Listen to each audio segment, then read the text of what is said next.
merasa tak berarti, jalan dengan tanpa harapan, lalu tangan yang berlubang paku menjamah jadi hidup baru, dan kayu yang kasar mengubahkan jalan hidup yang penuh kegagalan. Ku puji Dia selama-lamanya, sebab salib mengubah hidupku, dan ku yakin darah Yesus yang suci sudah mengalir di Kalvari. Bila zaman berlalu, dunia mendebu, ku tetap pegang salib itu.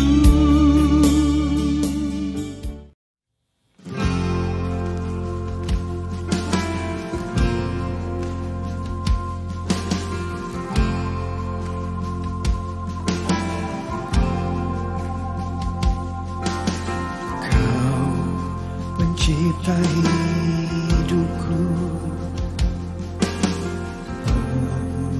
pelihara jiwaku. Kau layak terima segala pujian, ku naikkan syukurku. Kau pemilik hidupku, dalam kasih setiamu Yesusku. Kau layak terima segala pujian, ku naikkan sembahku.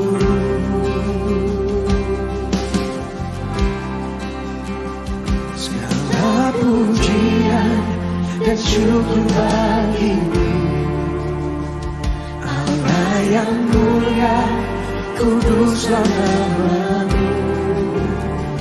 Kaulah yang awal, yang akhir dari segalanya. Yesus, Kaulah pujian bagimu. Tepuk tangan buat Yesus.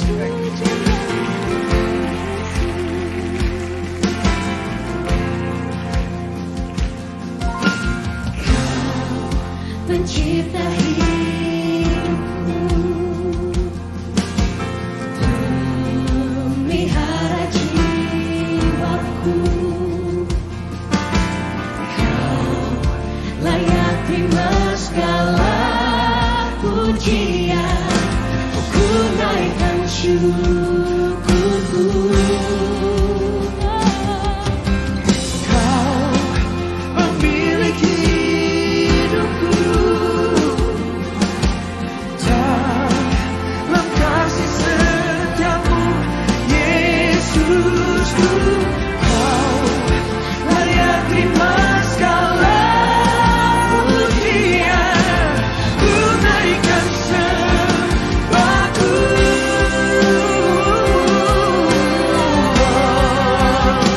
Segala pujian dan syukur bagimu, Allah yang mulia, kuduslah namamu. Kaulah yang awal, yang akhir dari segalanya. Yesus, Kaulah pujian bagiku.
hatimu.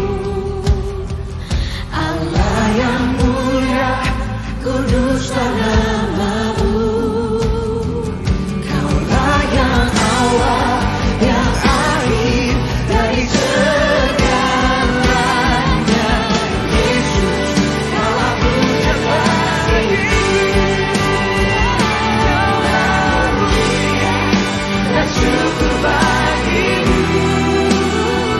Allah yang mulia, kuduslah namamu. Kaulah yang awal, yang akhir dari segalanya. Yesus, Kaulah puja bagiku. Kaulah yang awal, yang akhir dari segalanya.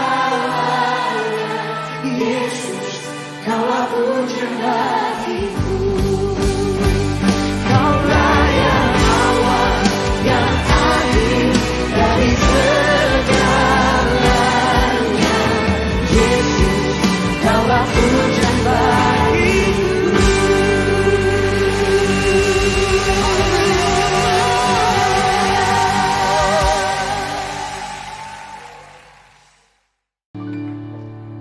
Sebagai seorang anak yang datang kepada Bapa di sorga, di hari ini Tuhan, Bapa, kami memanggil-Mu Bapa karena kami tahu bahwa kamilah anak-Mu. Kami ingin mendengar perkataan-Mu, kami ingin mendengar sabda-Mu, kami ingin mendengar isi hati-Mu. Bapa, biarlah kami didapati memiliki hati seorang anak yang siap mendengarkan firman. Karena kami percaya bahwa firman-Mu itulah yang mendatangkan kebenaran. Dan kebenaran mendatangkan damai sejahtera. Dan disitulah mujizat-Mu dinyatakan mengikuti kami seumur hidup kami. Berbicaralah sekali lagi.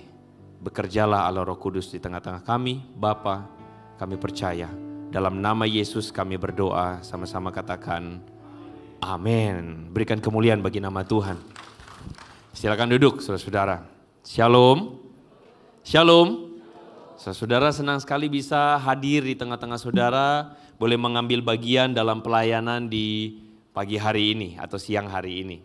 Saudara, perkenalkan, nama saya Andre Tunggal ya, dan saya melayani di Jakarta dan adalah satu sukacita ya bisa mengambil bagian pelayanan bersama-sama dengan saudara-saudara.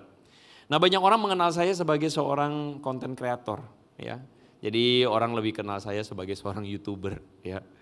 Ya, saudara, saya menjadi seorang content creator karena saya suka sekali untuk memikirkan tentang hal-hal yang kritis tentang iman Kristen. Jadi saya suka memikirkan tentang hal-hal yang seringkali jadi hal kontroversi ya. Dan saya membuat konten itu dengan tujuan untuk mengedukasi orang-orang ya. Supaya orang Kristen itu benar-benar mengenal Bapa dengan hati, dengan segenap jiwa, dan dengan segenap akal budi kita. Amin, saudara-saudara. Nah, saudara, hari ini tentu saja kita akan membahas tentang firman Tuhan, dan hari ini kita membahas tentang satu tema. Saya dikasih kabar, saudara-saudara, bahwa tema bulan ini di dalam gereja ini adalah Great Possession, atau kepemilikan yang besar sekali. Ya. Saudara, waktu saya memikirkan tentang Great Possession, saya memikirkan tentang apa sih sebenarnya harta yang besar yang Tuhan kasih buat kita, atau kepemilikan yang besar yang Tuhan kasih buat kita. Dan saya ingin membagikan kepada saudara-saudara tentang satu rahasia, yaitu tentang harta yang terpendam atau the hidden treasure. Ya, katakan sama-sama dengan saya, the hidden treasure. Oke. Nah, kita akan mendasarkan perenungan firman Tuhan hari ini dari Matius pasal 13 ayat 44 sampai 46. Matius pasal 13 ayat 44 sampai ayat yang ke-46. Kita akan membaca ayat ini secara bersama-sama, saudara ya. 1, 2, 3. Hal kerajaan sorga itu seumpama harta yang terpendam di ladang, yang ditemukan orang lalu dipendamkannya lagi. Oleh sebab sukacitanya, pergilah ia menjual seluruh miliknya lalu membeli ladang itu. Demikian pula hal kerajaan sorga itu seumpama seorang pedagang yang mencari mutiara yang indah. Setelah ditemukannya mutiara yang sangat berharga, ia pun pergi menjual seluruh miliknya lalu membeli mutiara itu. Demikian jawab pembacaan firman Tuhan. Ketika saya mempersiapkan tema ini, saya teringat akan sebuah artikel, saudara. Sebuah artikel yang mengangkat kisah tentang seorang bernama James Jordan Park. Usianya masih 25 tahun. Dia orang dari Birmingham, British. Dan menariknya adalah dia adalah seorang muda yang rela mengeluarkan uang 130.000 pound untuk supaya dia melakukan serangkaian operasi supaya dia bisa mirip dengan idolanya yaitu Kim Kardashian. 130.000 pound. Kalau saudara kuruskan hari ini setara dengan 2,4 miliar rupiah. Usia 25 tahun, keluarin 2,4 M demi supaya dioperasi seperti Kim Kardashian. Ada yang tahu Kim Kardashian di sini? Tahu? Sebagian angguk-angguk, sebagian bengong. Saya tunjukkan saudara, ini Kim Kardashian. Ya. Dia adalah seorang aktris, seorang public figure, selebriti yang ada di US. Dan James Jordan Park ketika keluarin duit 2,4 M, mukanya mirip. Mirip gak? Kayak gini saudara mukanya. Saya gak tahu, mirip gak? Saudara bisa melihat ada miripnya gak ya? James Jordan Park rela mengeluarkan uang sedemikian rupa, sedemikian banyak demi supaya mirip dengan yang dia puja. Bahkan dalam operasi dia sempat melewati fase-fase bibirnya sampai seperti itu saudara ya. Luar biasa. Saudara kemudian mungkin berpikir bahwa ada ya orang yang rela ngeluarin duit segitu banyaknya demi supaya mirip dengan orang yang dia puja. Kok bisa ya? Kok bisa kayak gitu ya? Selagi saya berbicara tentang ini, saya langsung tiba-tiba terpikir. Ada yang di sini saudara-saudara suka nonton film? Suka? Suka nonton film? Saudara tahu nggak ada seorang tokoh yang selalu ngomong begini? My precious. Wah udah ada yang senyum. Yang senyum itu ketahuan. Update ya. Saudara tahu siapa dia? Dia adalah Smeagol. Gollum. Asal usul Smeagol apa? Ada yang tahu? Dia adalah seorang hobbit. Ini foto aslinya, gitu. Dalam cerita film, bukan foto asli ya, film ya. Dalam cerita filmnya dia adalah seorang yang tadinya normal, tapi kemudian dia terobsesi dengan cincin itu. Dan kemudian karena obsesinya itu akhirnya dia menjadi makin lama makin aneh. Nah saudara-saudara lalu kemudian berkata kepada saya, Pak, kok mulai khotbahnya udah ngomong obsesi yang aneh-aneh sih? Kita nggak seperti itu kali. Iya, saya setuju. Justru itu tujuannya saya mau kasih tahu. Bahwa obsesi atau sesuatu yang dikejar itu bisa membuat orang sampai segitunya. Sebenarnya hari ini saya ingin mengajak setiap saudara bahwa kita pun demikian. Sadar atau tidak sadar. Ada sesuatu yang sementara kita kejar dalam hidup kita. Dan itu adalah sesuatu yang paling berharga untuk kita hari ini. Dan sesuatu yang paling berharga itu kelihatan dari sejauh apa effort yang sedang kita lakukan, saudara-saudara. Sejauh apa dalam hidup kita habiskan, kita pakai untuk mendapatkan apa yang kita anggap berharga itu. Saudara, hari-hari ini ada orang yang hidupnya itu workaholic. Betul? Saya udah tadi waktu dijemput dengan Pak Henry dari airport tadi pagi. Saya kemudian datang di sini lalu saya perhatikan, wah Surabaya itu enak ya. Orangnya itu kelihatan sans. Tahu sans? Santai. Santuy gitu loh. Nggak ngerti? Slow. Santai. Bangun, saudara-saudara biasa saya lihat masih ada beli soto, beli pecel. Saudara kalau di Jakarta itu enggak begitu. Di Jakarta pagi-pagi semua orang udah wah gitu ya. Udah rame. Telat 5 menit macet. Di Jakarta hidup itu stressful. Kenapa? Karena semua orang berpacu. Pergi pagi pulang malam. Sama workaholic. Saudara bilang, Pak, saudara saya di sana enggak tuh. Di Pondok Indah enggak begitu. Saudara jangan ngomong Pondok Indah sama saya. Saya ngomong Jakarta ya Jakarta gitu loh saudara. Itu segmennya lain ya. Tapi poinnya adalah saya mau kasih tahu bahwa hari ini ada orang yang workaholic. Ada orang yang kerja. Suami yang workaholic. Apa yang dikejar? Apa saudara? Karir, sukses, uang, you can say, apapun itu. Tetapi poinnya adalah, karena mengejar itu, apa yang dikorbankan? Waktu, betul? Apalagi? Kesehatan, apalagi? Quality time dengan istri, apalagi? Keluarganya. Anak terima raport gak sempat, betul? Ada yang dikorbankan untuk mendapatkan sesuatu. Ada seorang istri ngomong sama saya, Pak, saya tuh istri keduanya suami saya. Loh, kok bisa? Saya taunya loh, kamu kan satu-satunya istrinya. Enggak, istri pertamanya tuh golf, stick golf.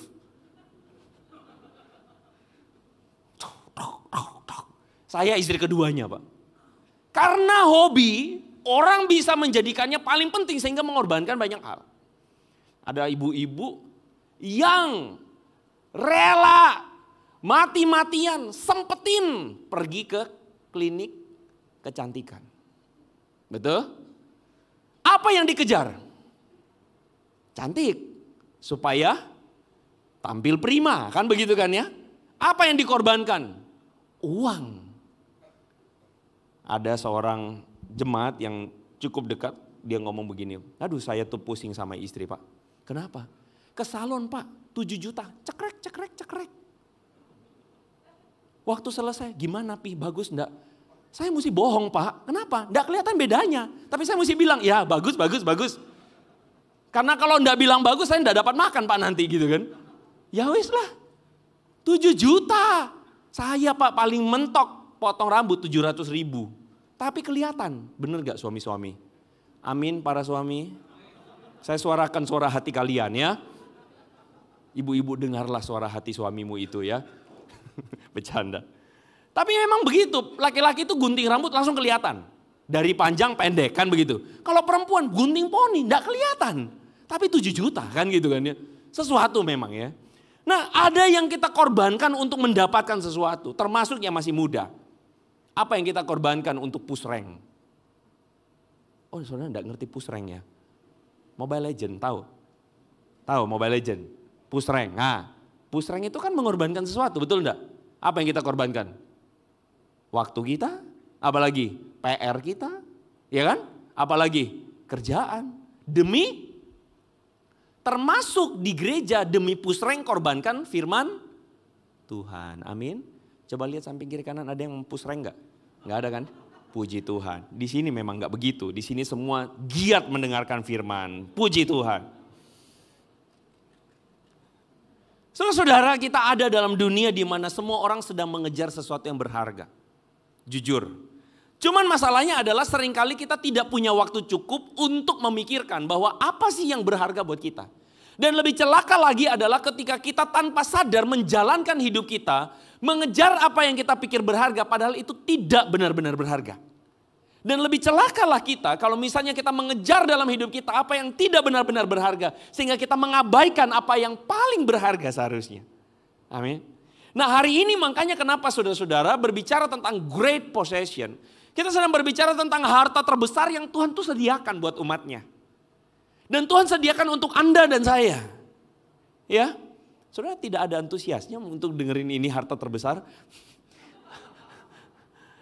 Amin saudara-saudara. Harta ini Tuhan sediakan buat kita. Dan seringkali kadang-kadang masalahnya adalah kita tidak menyadarinya. Harta itu digambarkan sebagai harta terpendam. Harta yang tidak bisa ditemukan semua orang. Dan cuma bisa ditemukan oleh orang tertentu. Dan hari ini saya percaya Tuhan sedang mau buka buat saudara-saudara. Ya, siap ya saudara-saudara ya. Nah saudara-saudara oleh karena itu saya mengajak saudara melihat firman Tuhan. Ya. Matius pasal 13 itu berbicara tentang perumpamaan yang Yesus katakan tentang kerajaan sorga. The parables of Jesus. Nah saudara kenapa perumpamaan? Murid-murid Yesus tanya kepada Yesus. Mengapa engkau berkata-kata kepada mereka di dalam perumpamaan? Siapa itu mereka? Siapa itu mereka saudara? Orang-orang. Kenapa engkau berkata-kata dalam perumpamaan? Yesus kemudian menjawab begini. Kepadamu diberi karunia untuk apa? Mengetahui rahasia kerajaan sorga. Tetapi kepada mereka tidak. Oh luar biasa. Kepadamu diberikan rahasia untuk tahu apa itu kerajaan sorga. Tetapi kepada mereka enggak. Saya percaya saudara, untuk saudara yang hadir di kebaktian hari ini, Tuhan memberikan karunia kepadamu untuk mengerti hal kerajaan sorga. Amin. Tuhan memberikan kepadamu karunia untuk mengerti rahasianya Tuhan. Sementara ada banyak orang di luar sana tidak diberikan karunia itu. Ya. Nah saudara, di dalam bagian ini terus kemudian Tuhan Yesus bilang. Tuhan Yesus bilang apa? Tuhan Yesus bilang bahwa itulah sebabnya aku berkata dalam perumpamaan. Karena apa? Perhatikan ini baik-baik. Jangan lewatin. Karena sekalipun melihat, mereka tidak melihat. Sekalipun mendengar, mereka tidak mendengar dan tidak mengerti. Aneh enggak saudara? Kenapa aneh? Yesus bilang begini, sekalipun melihat mereka tidak. Loh kok bisa? Kan melihat. Melihat tapi tidak. Mendengar tapi tidak.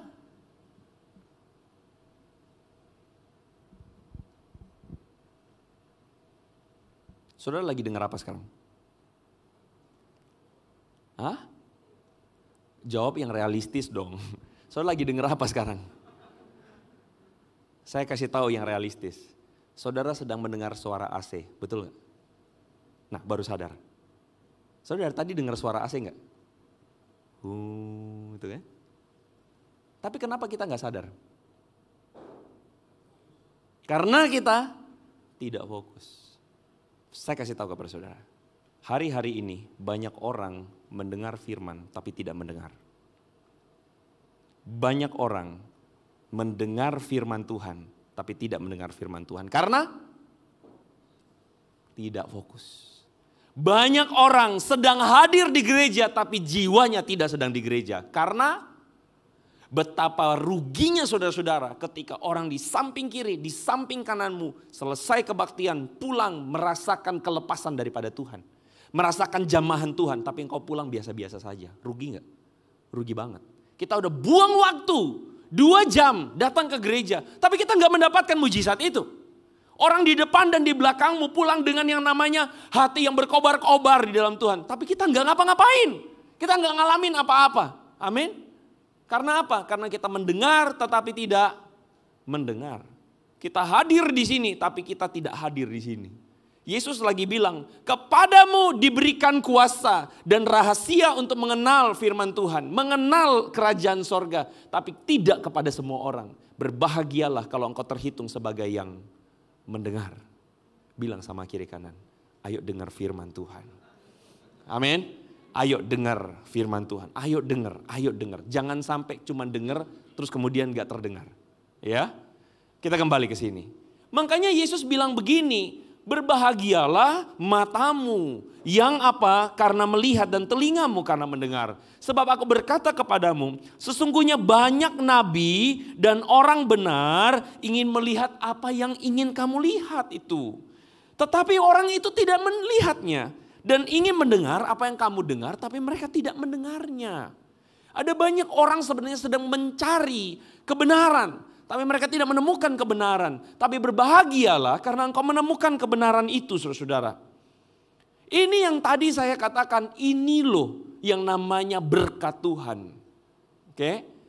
Nah saudara, apa yang Tuhan sedang katakan, konteks itu membuat kita mengerti. Yesus itu lagi bicarakan sesuatu yang tersembunyi. Sesuatu yang tidak bisa dipahami semua orang. Apa itu? Yesus bilang, ada harta terpendam. Harta terpendam itu adalah menggambarkan hal kerajaan sorga. Di mana ada orang yang kemudian menggali harta, ketemu, ada harta yang terpendam di sini. Luar biasa hartanya. Lalu kemudian perumpamaan kedua digambarkan kerajaan sorga itu seperti seorang yang sedang menemukan mutiara yang indah. Jadi ada pedagang yang menemukan mutiara yang indah. Wah, senang sekali dia. Nah saudara-saudara perhatikan. 2 perumpamaan ini sama. Harta terpendam dan mutiara yang indah. Tapi perhatikan baik-baik. Ada satu kesamaan yang paling mencolok dari sikap kedua orang yang menemukan harta ini. Apa itu? Apa kesamaannya? Mereka menjual seluruh miliknya. Lalu apa? Membeli ladang tempat harta itu dan membeli mutiara itu. Oke. Saudara tegang amat dari tadi. Gini loh saudara-saudara. Coba berhenti, stop, lalu kemudian saya ajak saudara berpikir. Coba kita hitung berkat Tuhan. Saudara dalam hidup saudara sekarang saudara punya aset berapa?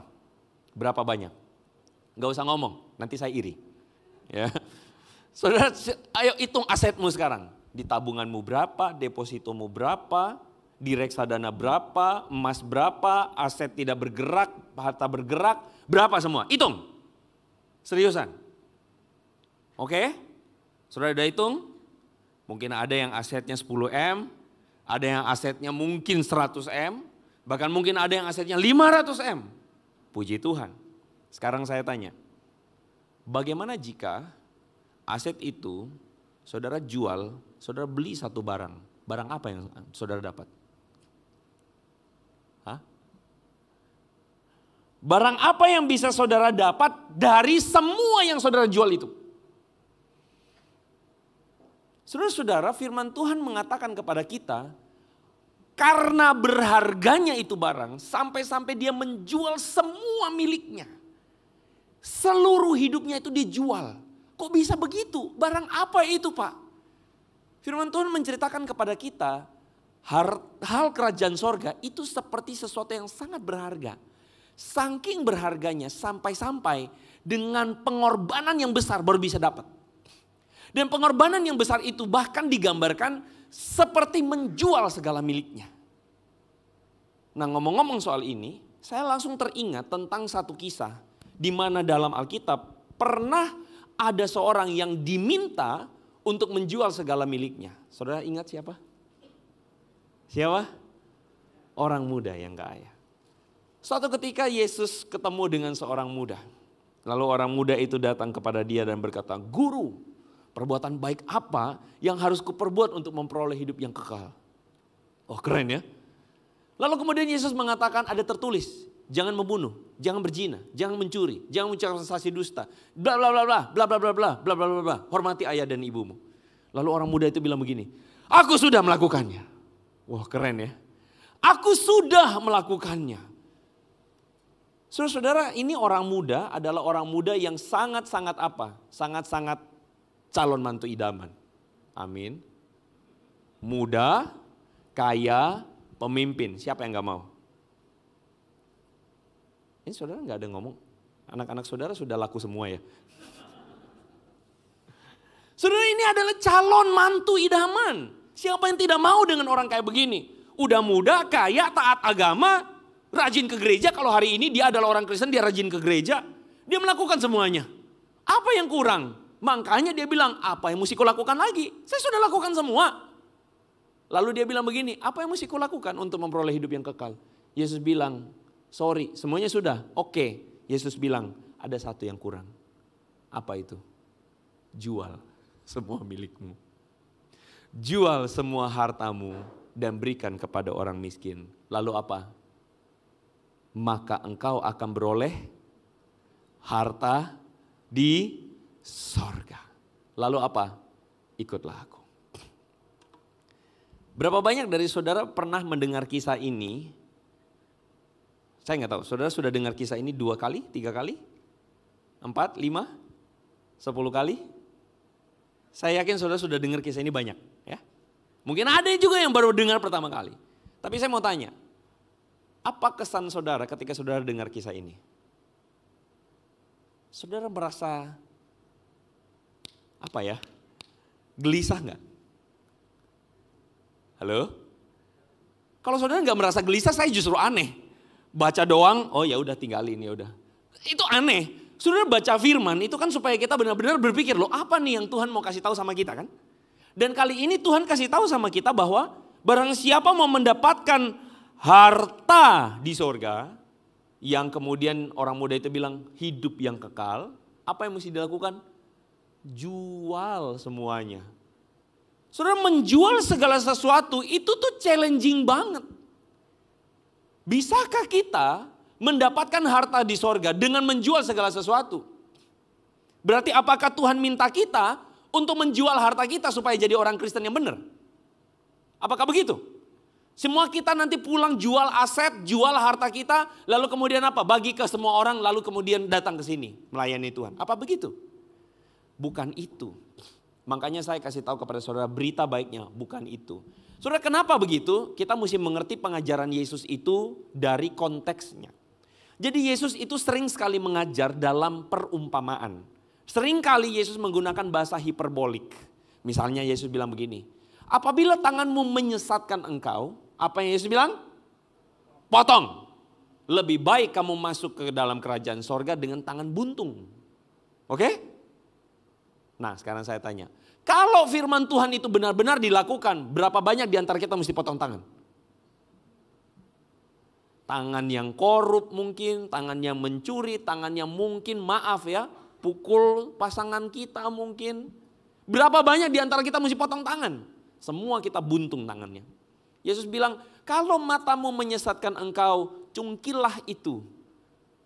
Lebih baik kamu masuk kerajaan sorga dengan bermata satu. Kalau ini firman benar-benar dilakukan, kita semua udah cungkil mata dua-duanya, betul nggak? Jadi Yesus itu mengajarkan sesuatu itu dalam bahasa hiperbolik.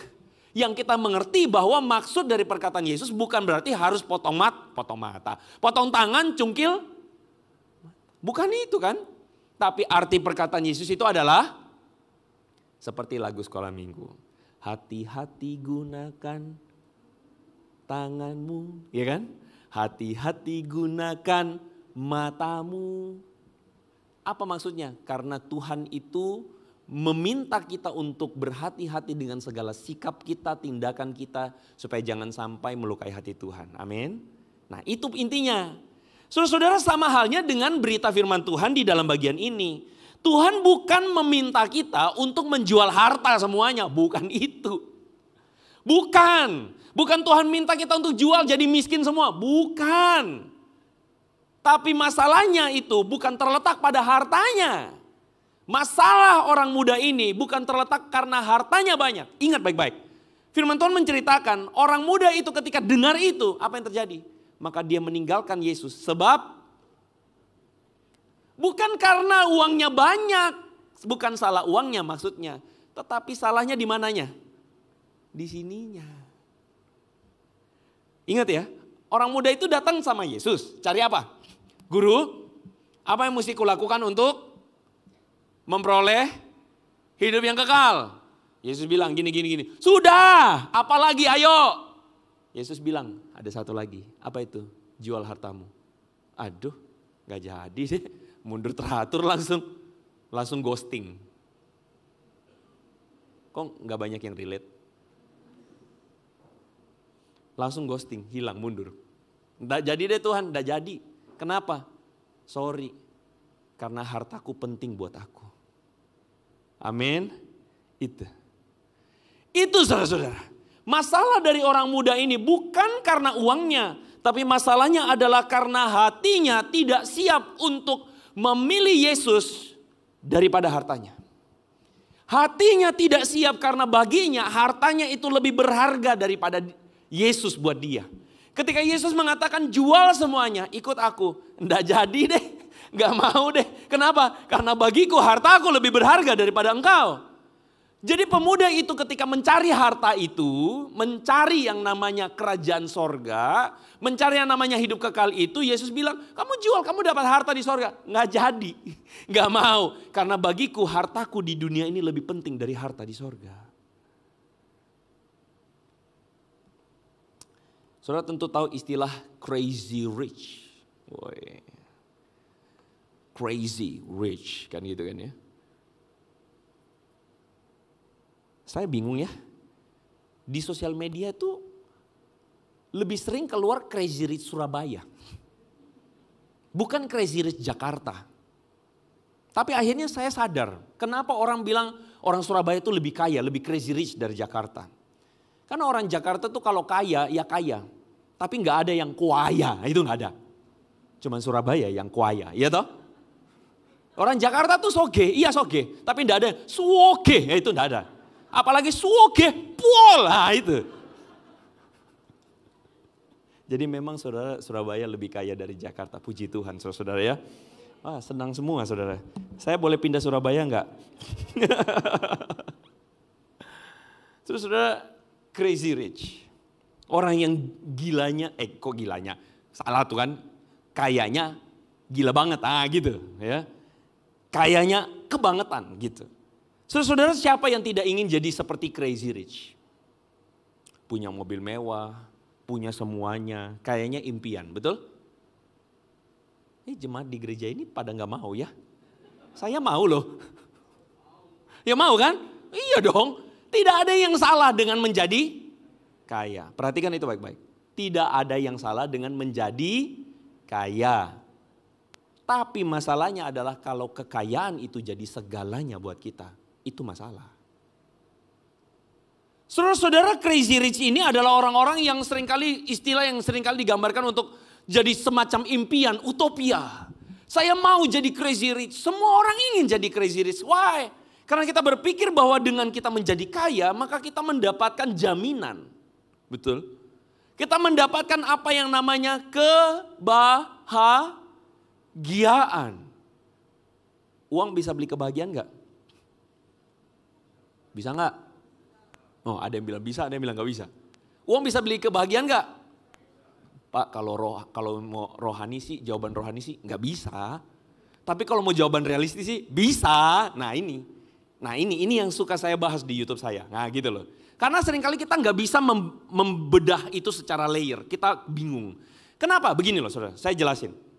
Bagi saya, uang itu tidak membeli kebahagiaan. Tapi uang itu membeli hiburan. Setuju? Iya, semua hiburan tuh beli pakai uang. Nggak ada hiburan tuh doa minta sama Tuhan terus tiba-tiba jatuh dari langit. Itu enggak. Kita beli pakai uang. Beli tiket ke Eropa pakai uang. Beli tas mahal pakai uang. Beli mobil mewah pakai uang. Kita beli fasilitas itu pakai uang. Uang membeli hiburan, sesuatu yang menghibur kita. Betul?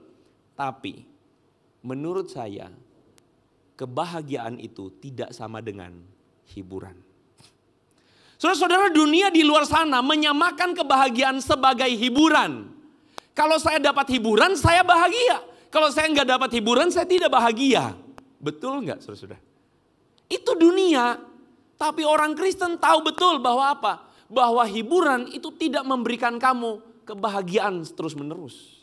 Hiburan itu cuma sementara sifatnya. Betul? Ibu-ibu sudah menyaksikan bukan? Bahwa mobil yang dibeli oleh suamimu itu disayang. Setiap hari dicuci sama suamimu. Tapi itu bertahan cuman 3 bulan. Betul? Setelah itu diapain? Ya udah dibiarin. Oh enggak ya, di sini suaminya setia semua ya. Puji Tuhan ya. Konsisten kan gitu. Saudara, sering kali kita berpikir ini membuat saya bahagia. Membuat saya terhibur. Tapi jujur kata, kita mesti mengakui bahwa tidak semuanya itu mendatangkan kebahagiaan. Uang membeli hiburan, betul. Saya realistis. Tapi hiburan itu bukan kebahagiaan buat saya. Makanya uang tidak membeli kebahagiaan buat saya. Saya yakin bahwa perkataan saya ini tidak salah. Karena apa? Karena bagi saya, uang itu sendiri itu enggak salah. Yang salahnya itu adalah cinta akan harta dunia. Dan dengan satu kata ini atau satu gambar ini saja, saya jamin saudara yakin saudara ngerti apa yang saya maksud. Gambarnya ini, betul nggak? Betul? Betul? Kadang orang berpikir apa yang dikejar orang? Harta dunia dong. Kita bekerja mati-matian, pergi siang sampai malam. Kita benar-benar lakukan segala cara, sekolah tinggi-tinggi. Somehow kita berpikir kita akan mendapatkan jaminan hidup lebih indah, lebih baik. Taraf hidup yang lebih baik. Kita berpikir bahwa dengan semua itu kita akan mendapatkan yang namanya jaminan kebahagiaan. Tapi saya kasih tahu satu hal ini.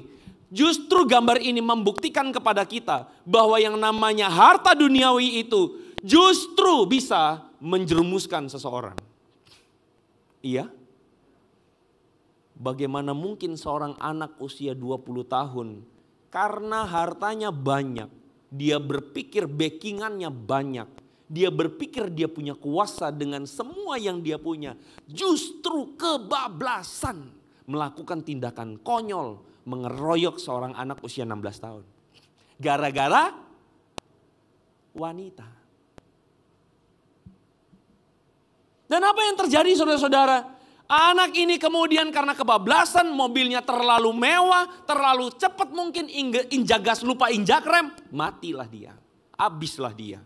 Kan begitu kan ya, kita tahu kisahnya. Bukan cuma anak ini yang kena, bapaknya ikut-ikutan kena, betul? Karena hartanya banyak. Coba kalau dia hartanya banyak, kena masalah enggak? Enggak kayak begini kan?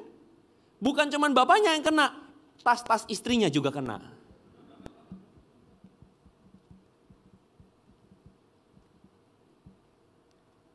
Saya mau sekadar sesederhana menunjukkan kepada saudara bahwa hartamu itu seharusnya bukan harta duniawi. Karena harta duniawi itu tidak menjamin apa-apa. Saya mau ceritakan kepada saudara kisah seorang bernama Kelly Rogers. Siapa dia?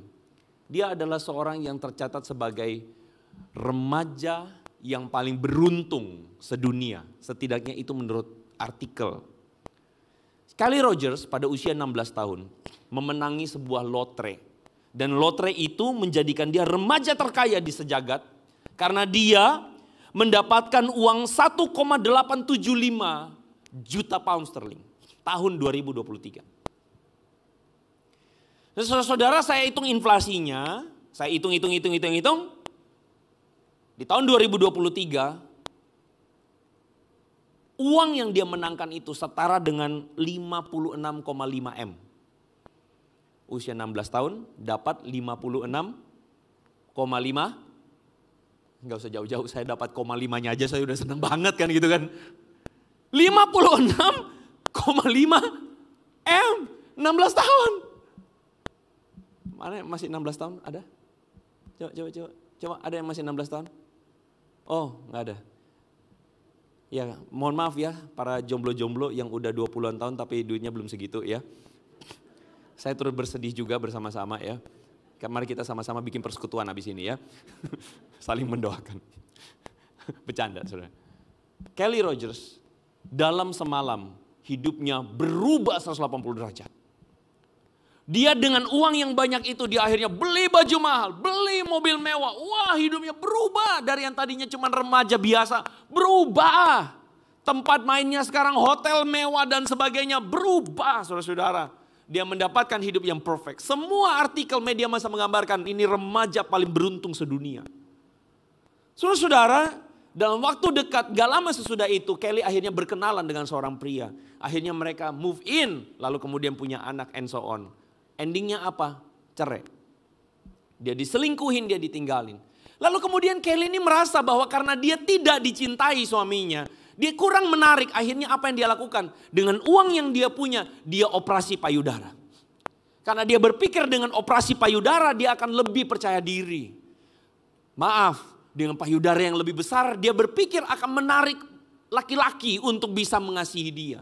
Apa yang terjadi? Zong. Tidak ketemu itu kedamaian, tidak ketemu itu kebahagiaan. Apa yang terjadi? Akhirnya dia jatuh di dalam drugs. Dia pakai obat, dia mulai masuk ke klub malam, mulai minum dan sebagainya untuk melupakan semua ketidakbahagiaan dia. Akhirnya apa yang terjadi? Dia berantem di klub malam, masuk penjara. Saudara-saudara, berapa waktu terakhir ini Kelly Rogers diwawancarai. Usianya kini 34 tahun. Dan dia mengaku semua harta yang dia dapat itu, 56 M sekian itu, habis, nggak ada sisa. Dan dia bilang, dan dia memulai hidupnya yang baru di usia 34 tahun, masuk sekolah keperawatan. Dalam wawancara itu dia bilang begini, kalau boleh milih, dia memilih untuk tidak usah dapat lotre itu. Gak usah, karena justru dapat lotre itu, hidupnya hancur. Ada di antara saudara mau ketawain si ini, siapa sih namanya? Siapa tadi? Kelly Rogers. Ada yang mau ketawain dia? Ada yang mau ketawain? Atau ada yang mau gantiin? Saudara mungkin saudara berkata, ya dianya aja yang bodoh gitu kan ya. Tapi saya yakin, jangan salah loh saudara-saudara. Yang ngomong ini adalah orang yang sudah lewatin itu semua. Bahwa begini, perhatikan baik-baik. Uang itu gak salah. Yang salah apanya? Hati kita. Itulah sebabnya kenapa seorang C.S. Lewis mengatakan begini. Dia mengeluarkan, saya ambil quotes-nya. Dia bilang begini, we are half-hearted creatures. Kita ini adalah ciptaan yang half-hearted.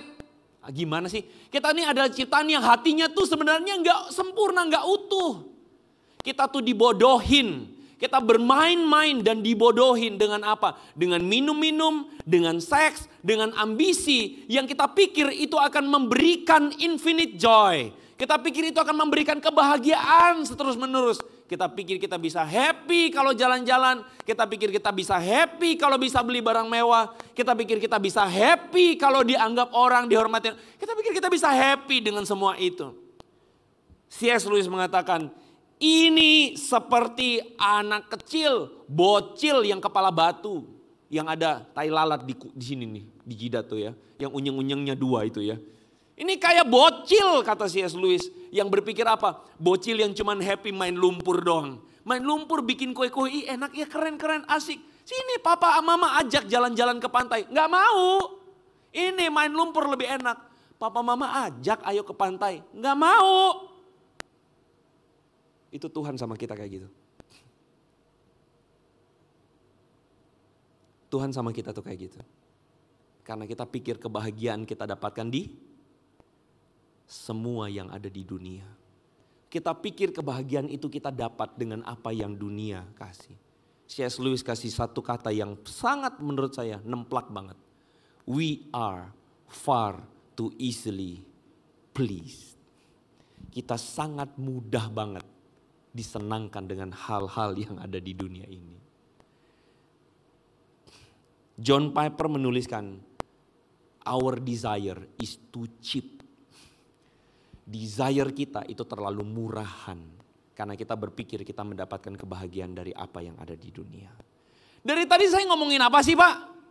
Saya ngomongin tentang harta yang kekal versus harta yang fana. Apa yang Yesus ngomong dari tadi itu adalah soal kekekalan. Jual semua hartamu, ikut aku. Yesus lagi ngomong apa? Yesus lagi ngomong dapatkan harta di dalam sorga. Tapi saya khawatir saudara berpikir harta di sorga itu begini. Oke kalau begitu saya jual semuanya, saya pelayanan, saya ikut Tuhan. Nanti di sorga saya dapat Bugatti. Saya dapat Maserati. Saudara saya khawatir loh saudara kita mikirnya begitu. Kita jual semuanya, kita layani Tuhan, upahmu besar di sorga. Amin. Amin. Nanti supaya dapat rumah mewah di sana, di sorga. Menurut saya, orang yang masuk sorga dengan pikiran duniawi tidak akan pernah masuk sorga. Saudara setuju dengan saya? Kalau saudara masih cinta dunia, masalahnya di sorga saudara gak ketemu yang dunia itu, betul gak? Itu gak cocok, kita gak bisa masuk sana. Karena apa? Karena cinta kita lebih duniawi. Bener gak? Satu kali ada seorang rekan yang ngomong sama saya. Bro, menurut lu kalau jadi hamba Tuhan, nanti waktu kita masuk sorga upahnya lebih besar gak daripada jemaat biasa? Nah ayo, menurut jemaat gimana? Menurut saudara gimana? Jadi hamba Tuhan upahnya lebih besar gak? Oh Bapak mah hamba Tuhan enak banget. Kerjaan sekaligus pelayanan, kan gitu kan ya? Siang malam pikirin pelayanan, melayani Tuhan, mikirin firman, enak. Kalau saya masih hamba uang Pak. Masih setengah-setengah hybrid, kan begitu kan? Gitu gak? Berarti yang kumpulin harta di sorga lebih banyak siapa? Hamba Tuhan, enak kan? Siapa yang menjadi hamba Tuhan? Mari. Saudara, waktu saya mikirin pertanyaan itu, saya mikir baik-baik pertanyaan itu. Lalu saya pikir begini, kayaknya ya, kalaupun saya masuk sorga, saya cuma jadi satpam doang, saya gak usah dapat harta yang banyak, saya gak apa-apa. Kalaupun nanti di sorga saya cuman kerjaannya tukang sapu jalan, saya nggak apa-apa. Karena saya tahu masuk sorga pun itu udah kebaikan Tuhan banget. Amin. Bisa masuk pun itu udah kebahagiaan. Betul? Lalu mahkotanya hamba Tuhan harus lebih gede dong. Saya pikir-pikir lagi, mahkota ya. Kalau saya pakai mahkota di sorga, norak banget gak sih? Kemana-mana pakai mahkota. Norak gak sih? Norak. Kalau saya dikasih mahkota, mahkotanya saya taruh di rumah. Kenapa? Ngapain mesti pakai mahkota? Betul? Oke. Saya lagi ngomong kepada saudara apa sih? Begini, saya tidak tahu di sorga itu nanti gimana. Karena Alkitab tidak kasih tahu. Kalau Alkitab tidak kasih tahu, gak usah spekulasi kebanyakan. Amin? Oke, begini. Sebenarnya apa itu upah? Ketika Yesus bilang upah hartamu besar itu apa? Harta kerajaan sorga, itu besar, itu apa? Harta yang kekal, apa itu? Saya kasih tahu satu hal. Teman itu ngomong sama saya, masa begitu sih? Kok kita pelayanan capek-capek melayani Tuhan, masa kita nggak dapat harta lebih besar? Masa kita nggak dapat lebih banyak? Saya bilang, enggak. Harta saya itu di sini. Di sini. Karena kalau saya tidak kenal Yesus, saya nggak tahu saya jadi apa. Saudara tahu dulu saya masuk kuliah tujuan saya cuma satu. Jadi orang kaya, udah simple. Itu tujuan saya. Karena itu diindoktrinasi oleh akong saya, papa saya. Kamu harus jadi pengubah nasib. Kamu harus kaya, kamu harus kaya, kamu harus kaya. Tujuan saya apa? Kaya, titik. Nggak ada embel-embel bla bla bla, nggak ada. Kaya. Kaya, muda, terkenal, ganteng. Jujur, ganteng gak? Bercanda. Saya merasa bahwa kalau saya tidak kenal Yesus, jangan-jangan saya akan tidurin anak orang sana sini. Kalau saya tidak kenal Yesus, saya akan jadi orang belagunya minta ampun. Metesek minta ampun. Saudara tahu metesek? Itu bahasa Yunani itu. Apalagi itu istilah, bahasa Surabaya itu sangat istilah luar biasa itu. Bahasa sorga itu saudara. Metesek, gilani, apa tuh? Macam-macam lah ya. Cuaci, nah itu ya. Saya nggak bisa bayangin kalau saya jadi tidak kenal Yesus, saya tidak kenal Tuhan. Kalaupun satu saat saya akan jadi suami, saya akan jadi suami kayak gimana saya nggak bisa bayangin. Saya nggak akan bisa ngebayangin betapa ini hati itu betapa angkuhnya, betapa ikut dunianya mengejar semua yang dunia cari, betapa hancurnya hati saya itu. Orang mungkin akan mengenal Andre sebagai Andre yang semoga kaya, begitu. Naik mobil mewah, tapi ketika turun orang cuma kenal, oh itu orang kaya yang sombong. Apa bangganya buat saya? Apa bangganya buat saya? Harta saya adalah karakter saya. Harta saya adalah keindahan pikiran saya. Harta saya itu adalah hati saya yang diubah seperti Yesus. Itu harta saya. Harta itu tidak akan bisa dibeli orang dengan uang, saudara-saudara. Harta itu tidak dapat dibeli orang dengan membayar $1 juta. Langsung jadi baik, gak bisa. Harta itu tidak bisa dibeli orang dengan bayar sekian cek, pakai emas. Gak bisa kamu jadi seorang yang takut Tuhan dengan cuman bayar. Kamu gak bisa jadi orang yang mengalami pertobatan dengan bayar. Orang dunia semua mencarinya. Apa bedanya orang Kristen dengan orang dunia kalau misalnya harta kita adalah sama? Amin. Harta kita adalah harta yang lebih kekal. Itulah sebabnya kenapa Yesus bilang, mengikut aku pengorbanannya besar. Apa itu? Kita buang cinta kita pada dunia. Itu gila. Betul?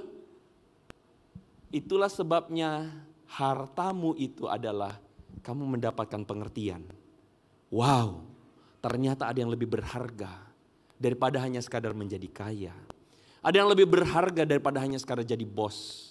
Yang lebih berharga bagiku adalah aku dikenal sebagai seorang suami yang takut akan Tuhan.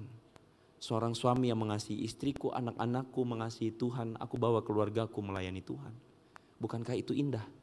Aku dikenal sebagai seorang istri yang tunduk pada suamiku, jadi penolong, mengingatkan dia untuk ini loh Tuhan, mengingatkan anak-anakku, membesarkan anak-anak dalam takut akan Tuhan. Saudara, bukankah lebih bahagia itu? Amin. Tapi kadang-kala saya menemukan ada orang Kristen gak pede. Gak pede dengan apa yang kekal yang Tuhan kasih di dalam hati kita. Orang Kristen malah ikut-ikutan dunia. Orang Kristen malah ikut-ikutan dunia, lagi cari yang lain. Aneh. Padahal Yesus panggil kita untuk apa? Barang siapa mau mengikut aku, dia harus menyangkal dirinya, memikul salib dan mengikut. Saudara ingin mendapatkan harta, berkorban. Apa itu berkorban? Sangkal diri, pikul salib. Harta itu adalah kerendahan hati. Berkorbannya apa? Matikan itu kesombongan satu-satu. Matiin. Karena hartamu adalah menjadi seorang yang humble. Hartamu adalah menjadi seorang yang berintegritas. Matiin apa? Matiin tuh mulai kebohongan, matiin. Menyangkal diri, sakit gak? Sakit. Hartamu adalah menundukkan diri, mengasihi. Ikut apa? Pelayanan. Mulai aktif, mulai ke gereja, mulai apa? Baca firman. Sakit gak? Sakit. Tapi itu pengorbanan yang besar. Kau tinggalkan harta dunia. Sekali lagi, harta dunia salah tidak? Salah enggak? Enggak salah. Yang salahnya di mananya? Di sini. Maka itu yang di sini ini butuh pengorbanan besar untuk meninggalkan semuanya dan mengasihi Yesus.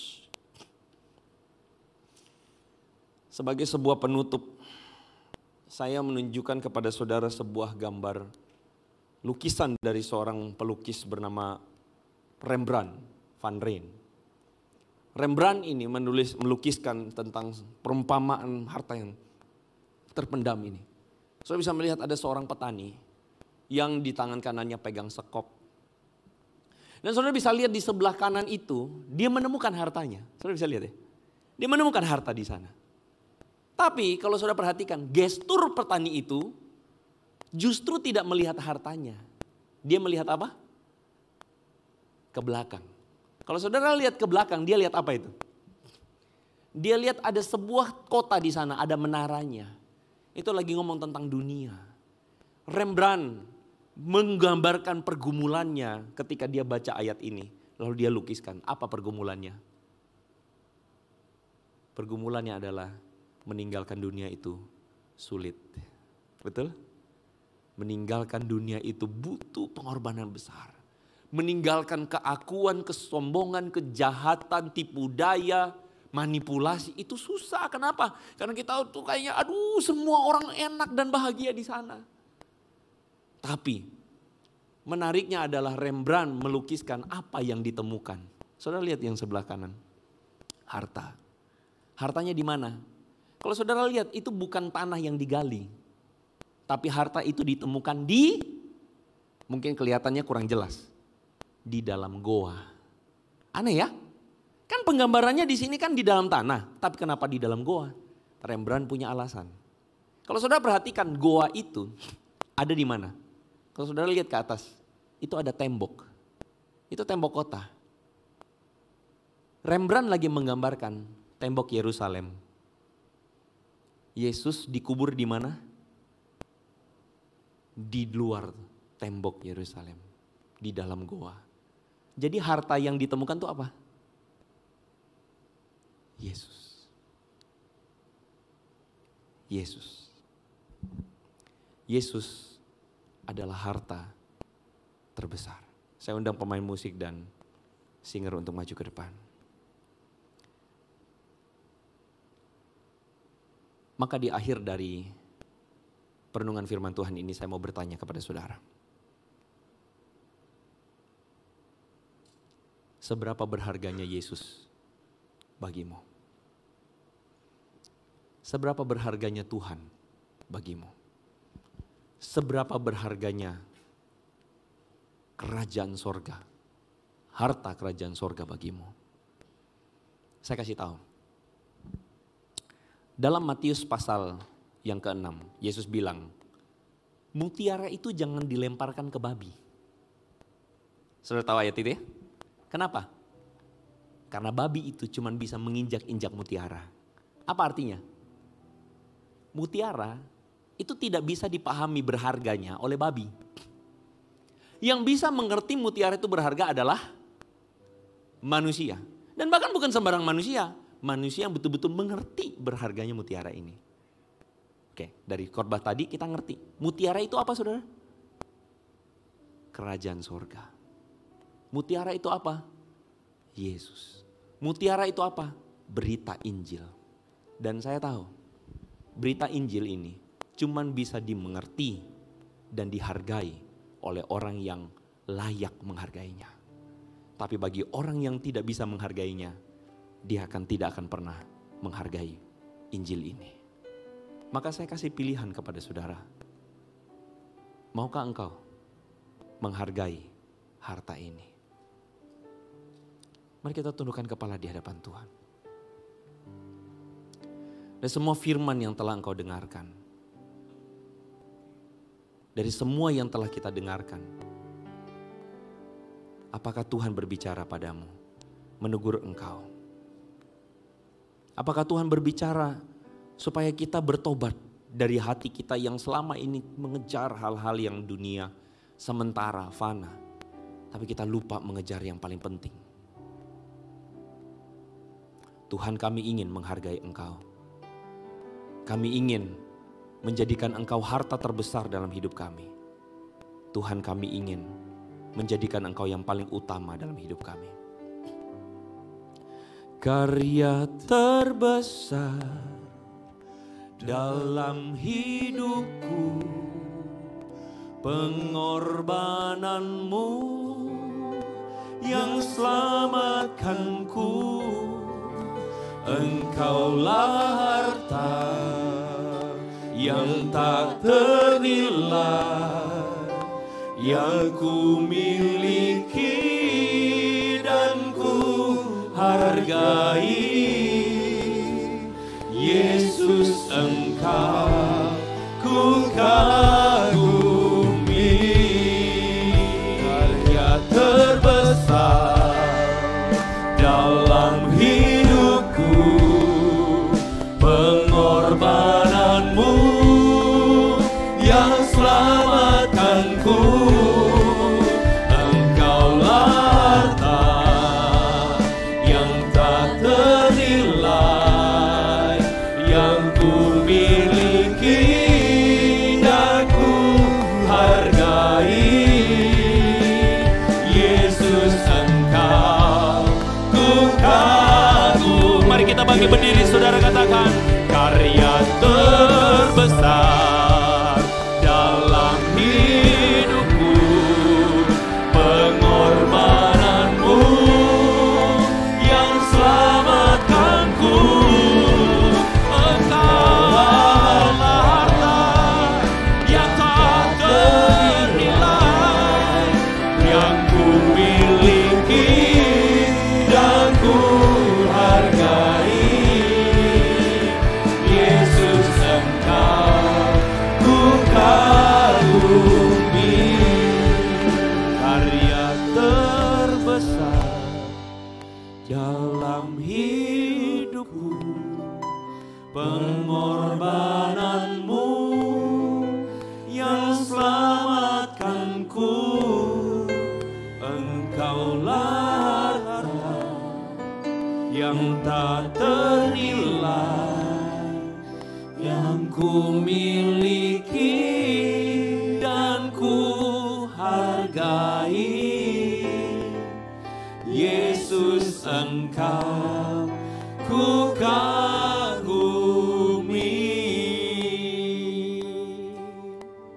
Tuhan, doa kami ini biarlah menjadi tekad kami. Kami menghargai apa yang Engkau telah lakukan di kayu salib. Kami menghargai apa yang telah Engkau lakukan. Engkau datang bagi kami, manusia berdosa. Engkau menebus kami dari kesia-siaan dunia. Engkau mengubahkan cara pikir kami tentang apa yang paling berharga dalam dunia ini. Tuhan, hamba-Mu berdoa biarlah harta kerajaan sorga itu benar-benar Tuhan kami pahami. Bahkan kami temui di dalam apa yang telah kami dengar firman Tuhan hari ini. Tuhan, kami berdoa biarlah hati kami Tuhan berkobar-kobar. Menjadi hati yang mendengarkan firman, meresponi firman itu dengan serius. Kami mau menjadikan Engkau yang paling berharga. Terima kasih. Kalau selama ini Tuhan memberkati kami dengan berkat materi yang baik. Terima kasih karena Tuhan mencukupkan kami. Tetapi hati kami taruh bukan kepadanya. Tapi kami taruh kepada Engkau Tuhan. Hamba-Mu berdoa, biarlah melalui firman Tuhan hari ini. Tuhan, ada harta rohani yang kami simpan dalam hati kami. Ada harta rohani yang kami simpan dalam hidup kami. Ada harta rohani yang kami hargai. Dan biarlah kami menjadi seperti Engkau. Biarlah kami semua mendapatkan mujizat daripada-Mu. Pertobatan hati yang indah di dalam Tuhan. Kami bersyukur kepada-Mu, kami berterima kasih. Kami berterima kasih untuk berkat Tuhan yang besar ini. Di dalam nama Tuhan Yesus, yang percaya sama-sama katakan, amin. Berikan kemuliaan bagi nama Tuhan. Tuhan berkati saudara. Silakan duduk Bapak Ibu Saudara kasih.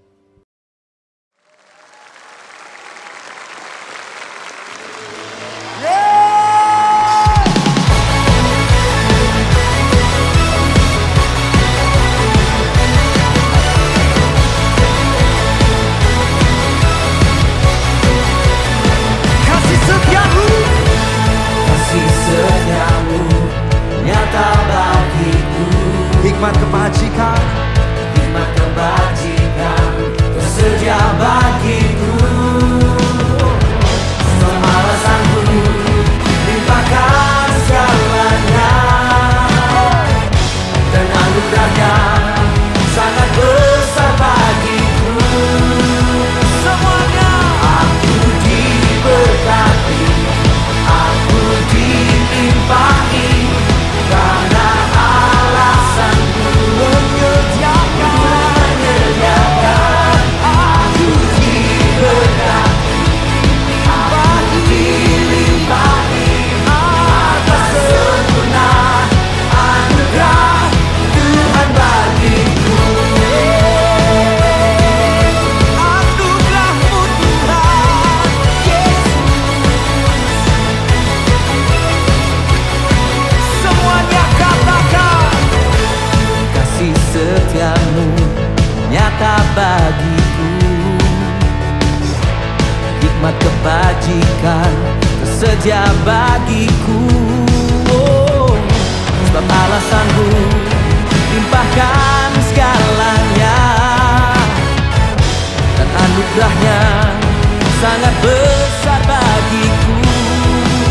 Semua aku diberkati, aku dilimpahi, karena alasanku untuk menyediakan. Aku diberkati, aku dilimpahi, atas sempurna anugerah Tuhan bagiku.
kasih karunia dan damai sejahtera Tuhan Yesus Kristus, dan kasih Allah Bapa kita, serta persekutuan Roh Kudus menyertai setiap kita, sekarang, seterusnya, dan selamanya.